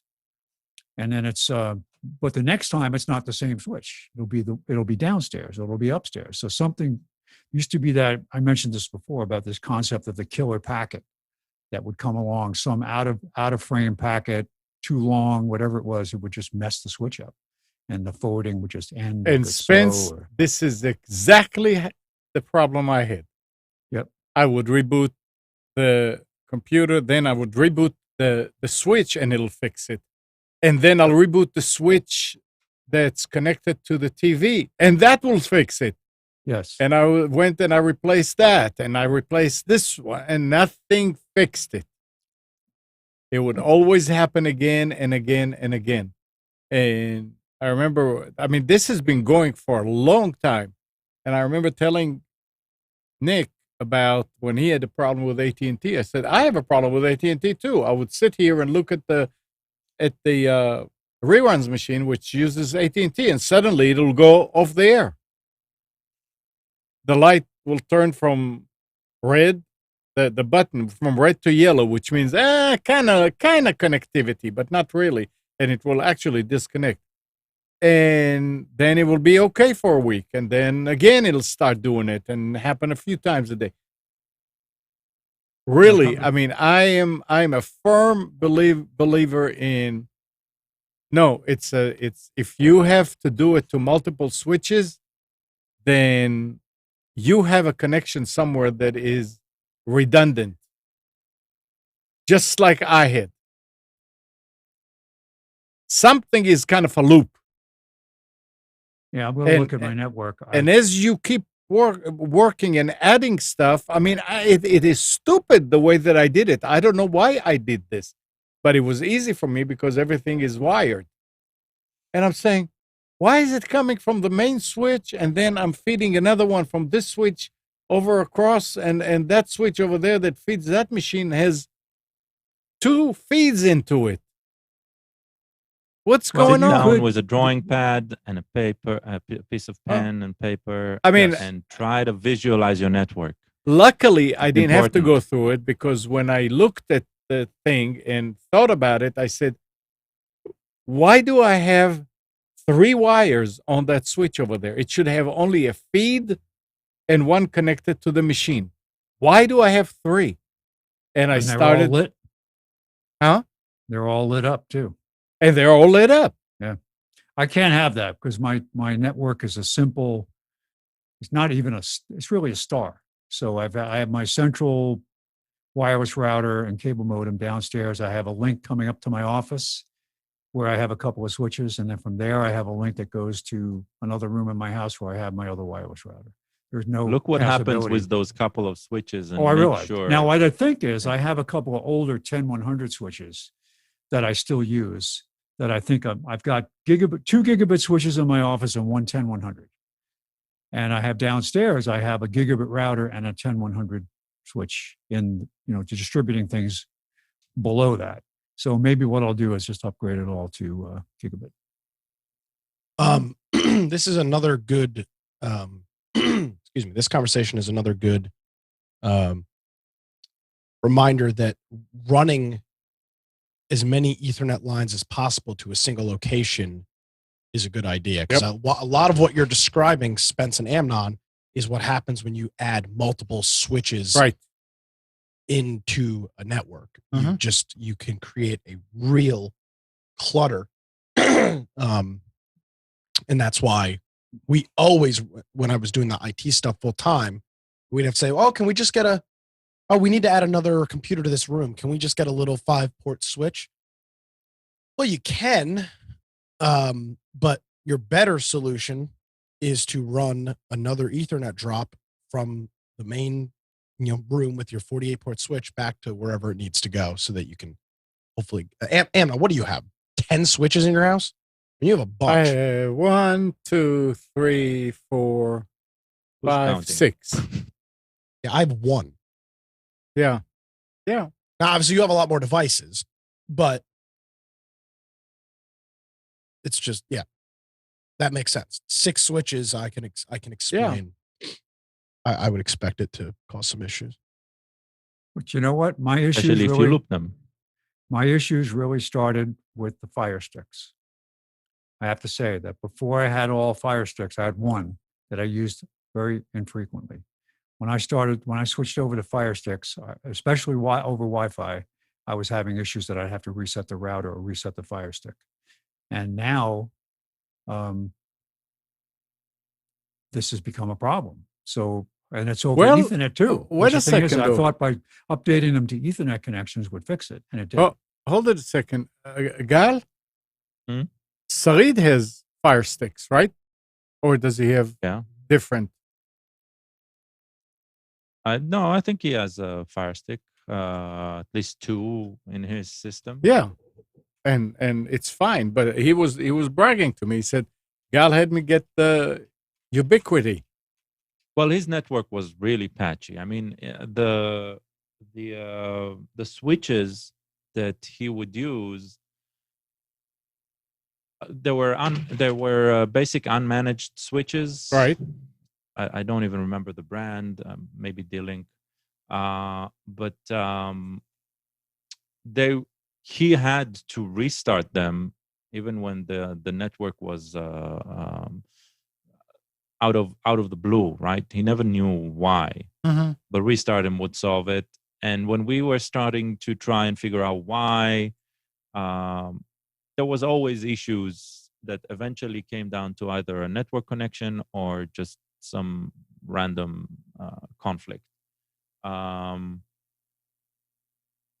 He decided on buying the new network after I had success with mine because he was hoping that this will indeed solve the issues. And so I can say that networking wise, also he had some Wi-Fi issues across the home because he would use access points that didn't behave well together. And so the Ubiquiti system solved a lot. And it was also, he's also thinking of, adding power over Ethernet cameras. So everything was geared toward that. So yeah, when he bought that, we actually had a very bumpy ride installing it just because I was trying to assist remotely, and setting up a network remotely is really hard. You don't say. Requires a lot of planning, and he had to run around and do stuff that I would tell him, right? And but eventually we got it to work. So yeah, I cannot praise enough the Ubiquiti system, but it is expensive. Not everyone is going to dive into that. It's not crazy expensive, and I can say it is worth every single cent in the price tag. But yeah, it's that was a complete overhaul of the network. Most people don't want to do that. Oh. So, Spence, it may not have anything to do with the Fire Sticks. Well, I kind of think it is because it seems to be related around when it's unused for a certain period of time, that it goes to sleep and doesn't come back. That happened with the original one I've had, and it still occasionally happens with the new ones. Yeah, but why would that affect the entire network? Right. No, the entire network is fine. Oh, okay. I can connect. Well, once in a while, there might be a connectivity with my wife's laptop, but that usually turns out to being a sleep problem. It takes a while for her slower laptop to reconnect, but it does come back on its own. But the network, I can test other devices and everything is fine. But it's just the Fire Stick devices that I have. Everything I can connect to wired connection is now wired.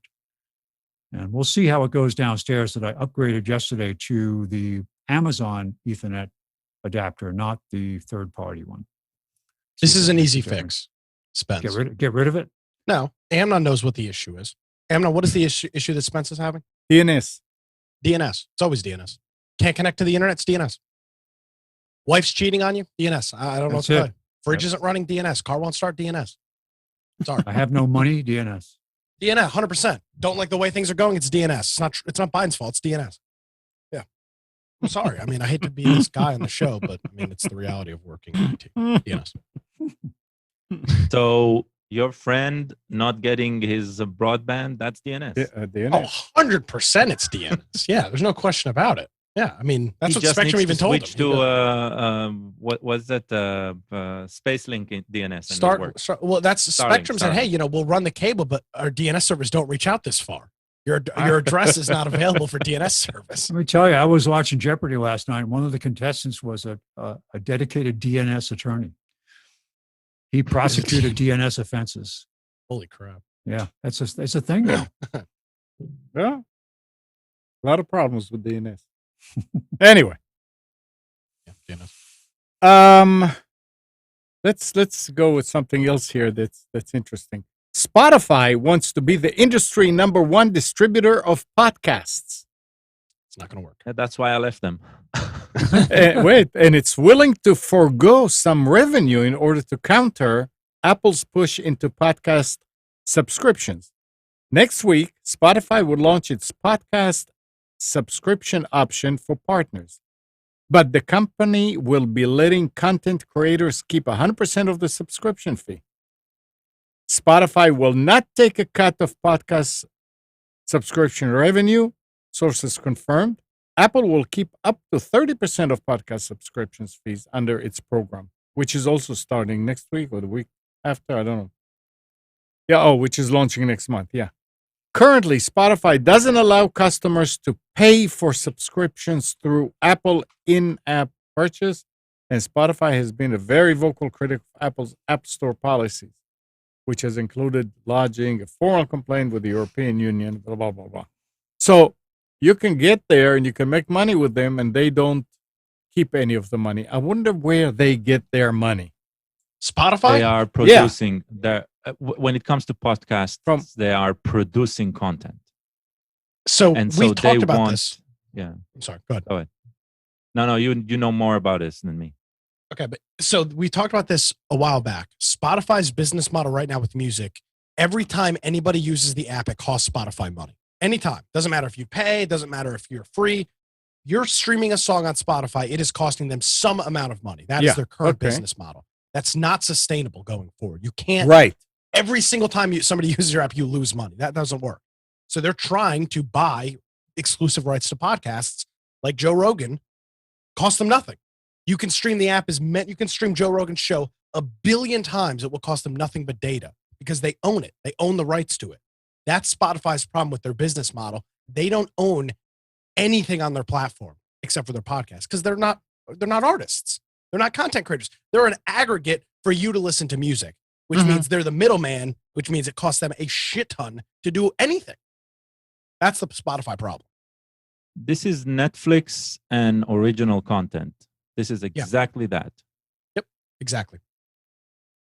Well, they have no choice because they can't continue.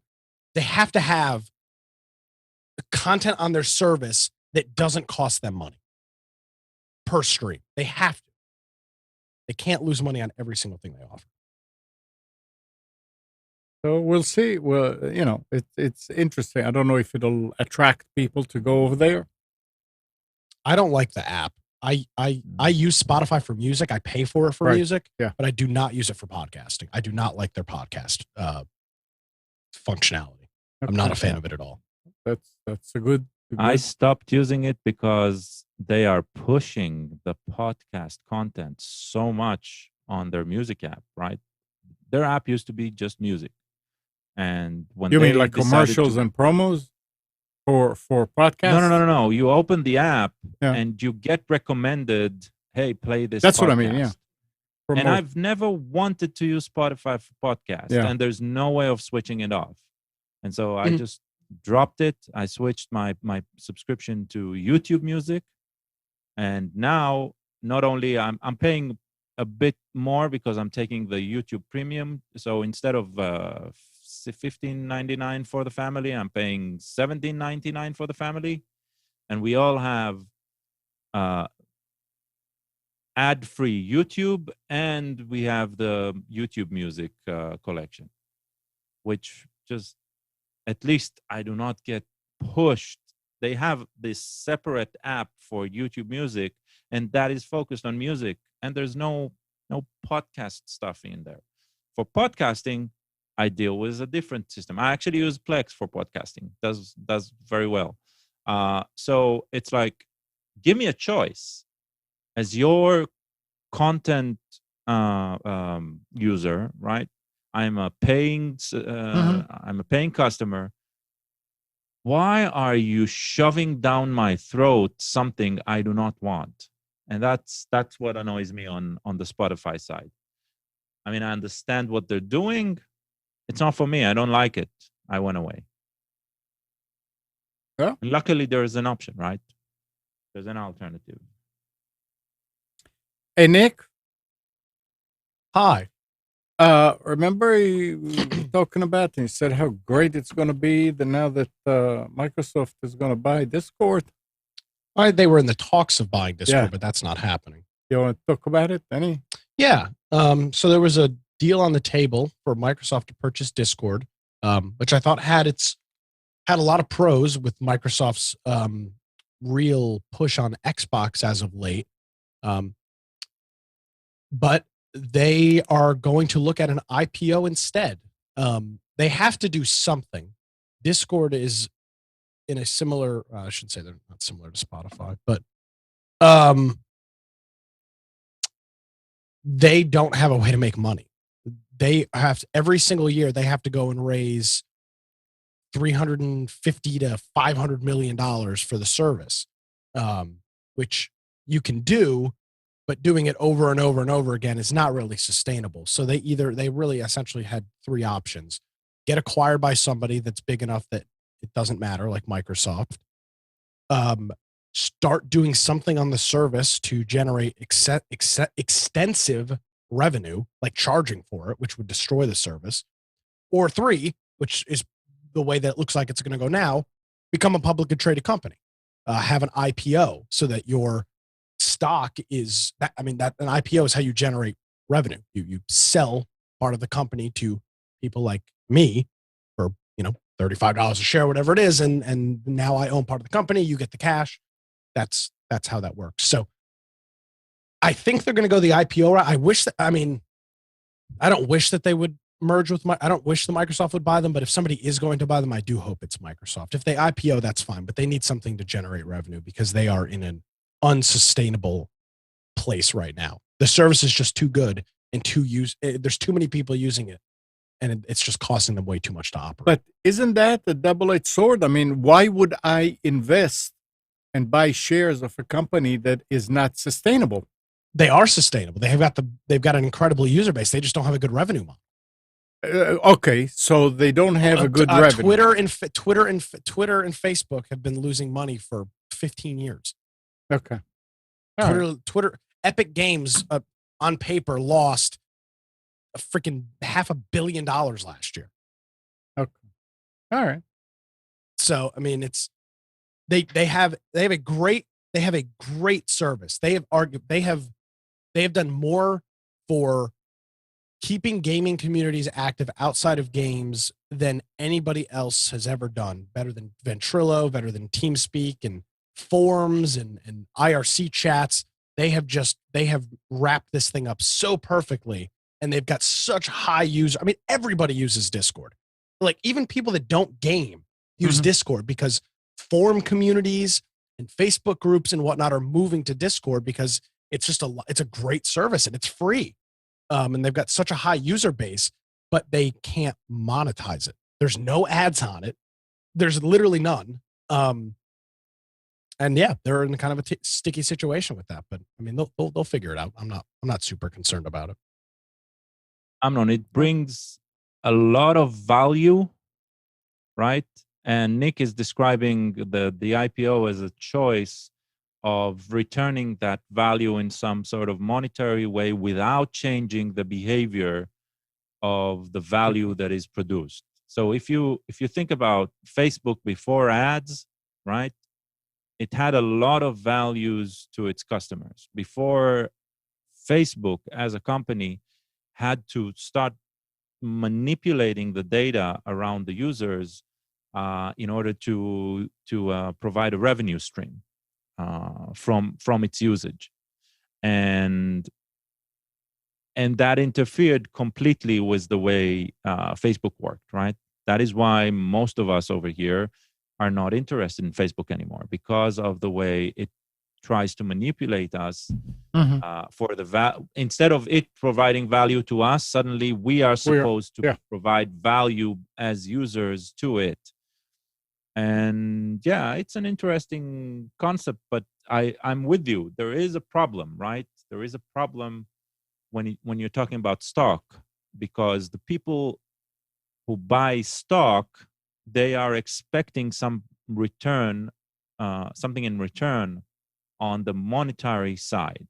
It's not a donation, right? It's not Wikipedia.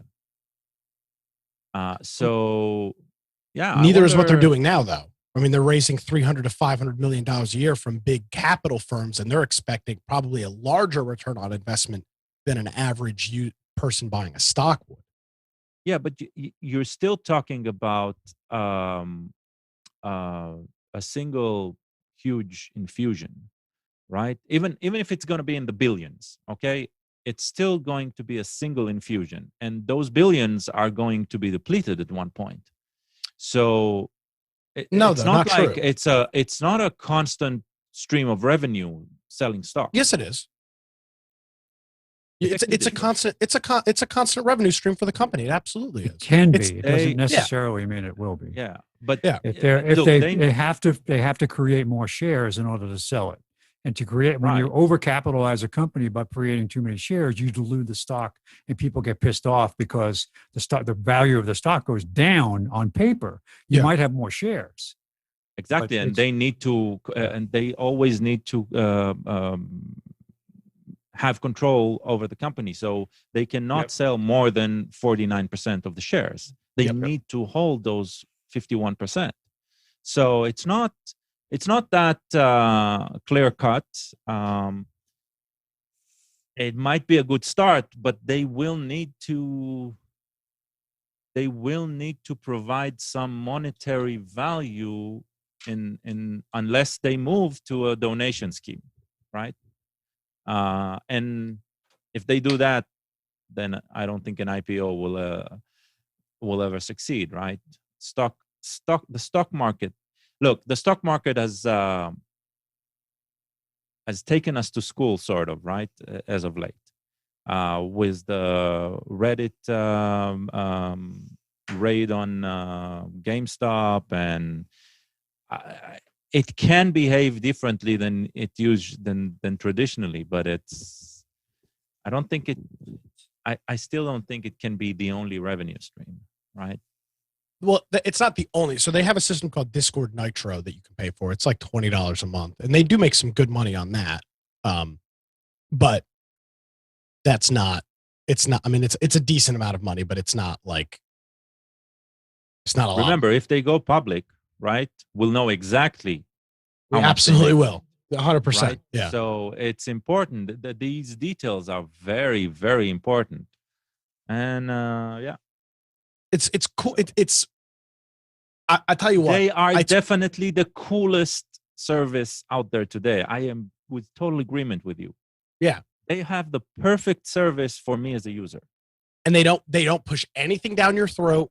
They don't try to monetize it. They don't ask you to monetize it. They just want the service. Right. They want you to connect with your people, and that's what they do. And Facebook didn't do any of that until they IPO'd.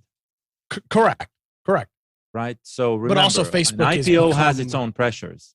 It absolutely does. And now you've got a board and shareholders that are breathing down your neck. Profit. Yeah. They want profit. Breathe down your neck. Absolutely. So there are pros and cons, no questions. Yeah. But I don't think getting $350 to $500 million a year of VC money is not sustainable for a company their size. No, that's the same type of pressure. It's just from a very small group of people. Yeah. Probably very powerful, at least money-wise, right? Money-wise. Exactly. All right, makes sense. Yep. So we'll say or get purchased by Microsoft, and then it doesn't matter. Amnon, you're going to have a stock split soon? in Delta Yeah, Force? sure, of course. 'Cause I was going to increase the number of shares that I had. I was hoping to get 51%, so I could From run the company. 0.00, we're going to split to 0.000. That's it. That's That's a promising. huge split. Think of And it. then another split Yeah. of that. 1,000. Billions and billions. All right. Well, it's that time of day. Again? Again. Happens every week. And the again best of and us. again. As long as it keeps on happening, I'm fine.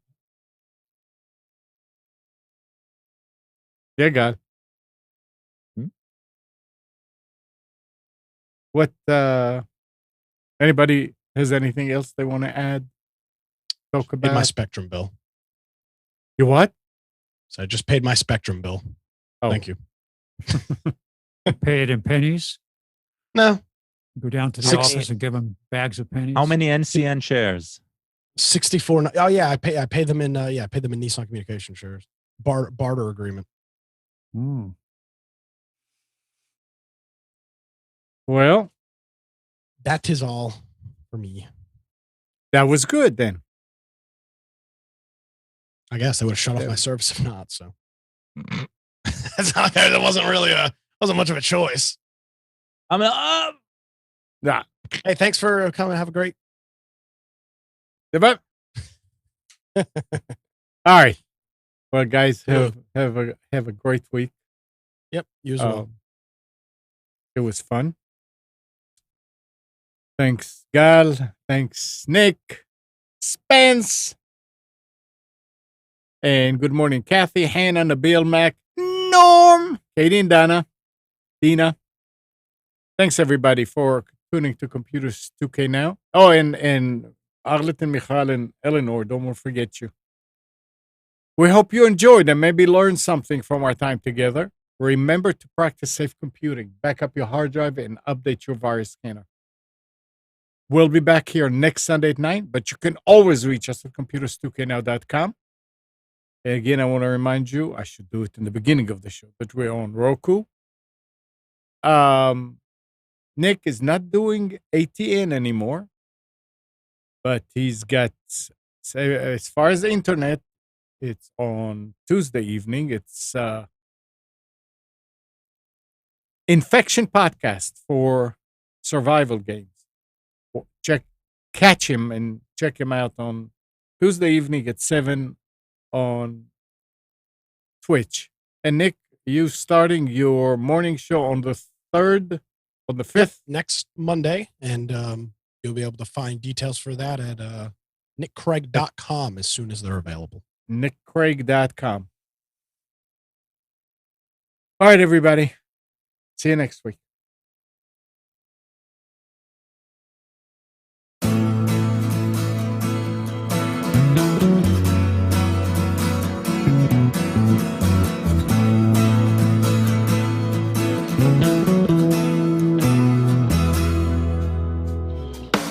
You are tuned to the Nissan Communications Network.